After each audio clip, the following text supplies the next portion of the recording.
সকলোলৈ নমস্কাৰ জনাই আজি ভিডিঅ'টো আৰম্ভ কৰিলোঁ। এচামুচ ধনিয়া গুটি, এচামুচ কলা সৰিয়হ আৰু এচামুচ বগা সৰিয়হ এই পানীখিনিত মই 5 মিনিটৰ কাৰণে তিয়াই ৰাখিম।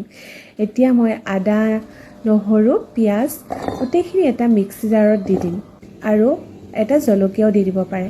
এফালে মই কৰ্চ মাছ লৈছোঁ আৰু বিলাহী লৈছোঁ। মাছখিনি ফ্ৰাই কৰি লৈছিলোঁ, অলপ তেল দিছোঁ কিন্তু মাছখিনি এনেও তেলি যে সেইকাৰণে ইয়াৰ পৰা বহুত তেল অলৰেডি ওলাই গৈছে, দেখিছেনে? মাছৰ তেলতে আকৌ বনাব পাৰিব।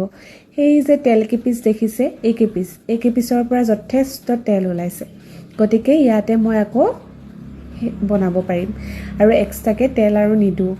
আৰু এতিয়া মই ইয়াতে দি দিলোঁ সেই পেষ্ট কৰি ৰখা আদা নহৰুৰ পৰা আৰম্ভ কৰি সকলোখিনি। আনফালে এয়া মই ইয়াতে দি দিলোঁ বিলাহী আৰু খুব ধুনীয়াকৈ লৰাই ভাজি থাকিম যাতে আদা নহৰু কেঁচা গোন্ধটো গুচি যায়। আৰু অলপ সময় ভাজাৰ পাছত দেখিছেনে এনেকৈ ছাইডেদি তেল এৰিবলৈ আৰম্ভ কৰিব। যেতিয়া তেল এৰিবলৈ আৰম্ভ কৰিব, মই আলু বইল কৰি ৰাখিছিলোঁ আগতে, সেই আলুখিনি ইয়াতে এড কৰি দিম।